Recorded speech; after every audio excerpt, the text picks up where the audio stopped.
Salam, hər vaxtınız xeyir. Belə bir sual var. Mik tipli sualdır. Bunun çox qısa həll yolunu deyəcəm sizə.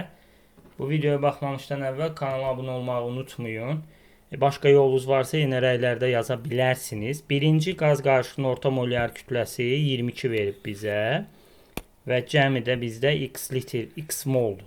Etandan hidrogen. Sonra dehidrogenləşmədən 3 dənə qazın qarışığı alınıb. Yəni etanın bir hissəsi dehidrogenləşib, etanın bir hissəsi qalıb, etilen alıb, bir də hidrogen və burada da 1,5 mol var. Deməli, M ortanın düsturundan biz belə bir düstur yaza bilərik. M ümumini nü ümumiyə bölməklə tapa bilərik. Deməli, onda 22 bərabərdir. M ümumi bölünsün x. 15 onda 4 bərabərdir. M ümumi bölünsün x üstəgəl 1,5. Çünki sonraki mol 1,5'dir. M ümumi ikisində də eynidir. Niyə? Çünki maddə kütləsinin saxlanması qanunu var. Orada kimyəvi reaksiyalarda ümumi kütlə itmir.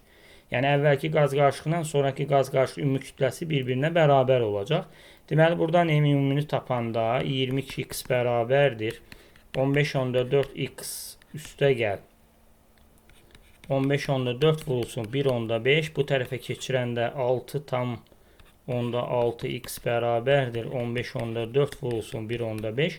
X da birdən edir 3,5 mol.